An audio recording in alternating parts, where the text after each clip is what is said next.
Welcome to this episode of Cooking Your Roots. This week we are going to be doing one of my favorites, cottage pudding. Cottage pudding is a cake that you probably haven't heard of before, but it is very popular in the early days of America. It would be a dense white cake or yellow cake usually, and covered with a rich sauce. Now, in research for this, I found that sauce could be butterscotch, chocolate, caramel, etc. But I always grew up eating with a lemon sauce. And so that is what we're going to do today. Step 1 is going to be the prep. We're going to start by preheating our oven to 350 degrees, generously greasing and flouring a 9x9 pan. Be sure you don't skip this step. It is quite important in making sure that the cake comes out nice and smooth at the end. For ingredients, we are going to need flour, salt, baking powder, sugar, vanilla, 1 egg, milk, and some shortening. We will start by sifting together 1 3/4 cup of the flour, a half a teaspoon of the salt, and 2 teaspoons of the baking powder. As you may notice, my sifter is a little old and isn't working very well, but there we got it.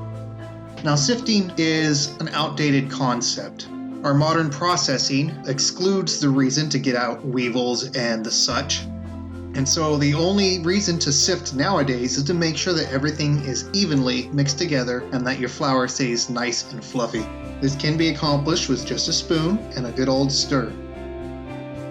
To these dry ingredients, we are going to add 1/4 cup of soft shortening, as the recipe calls for, 3/4 cup of milk, 1 egg, 3/4 cup of sugar, which I put away without meaning to. I also don't know why the sugar was added in this stage instead of mixed in with the dry ingredients, but again, we are following the recipe as it was written, and then we add our vanilla. We're going to beat this until nice and smooth. Now, don't worry if this batter seems kind of thick. Like I said, this is a dense cake, and a thick batter is actually going to be your friend. There is enough baking powder in it to still allow it to rise, and we just do not want too much of a rise, otherwise we won't get that nice, dense, almost pound cake texture that we're going for.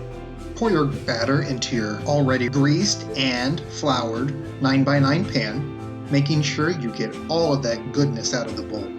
We don't want to leave any behind.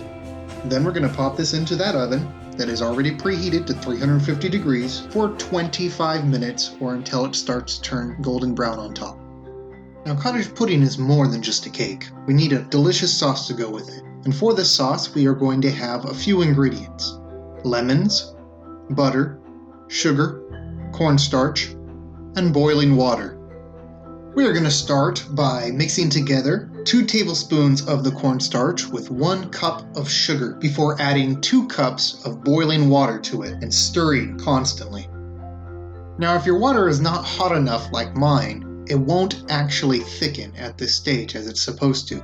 I ended up having to put it in the microwave later to get a nice thick sauce you will see at the end. But if you do not have a thickened sauce yet, do it at this stage.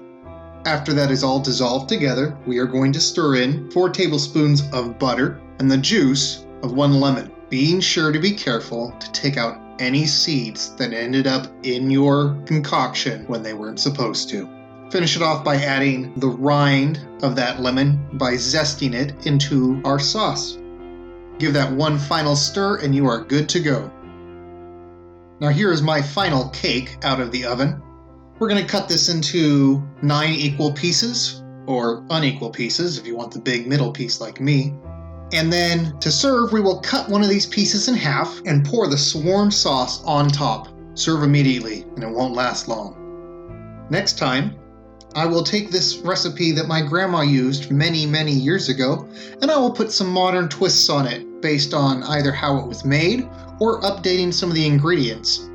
If you have any thoughts about how you would change up this recipe, leave them in the comments below. And be sure to subscribe to my channel and cook your own roots.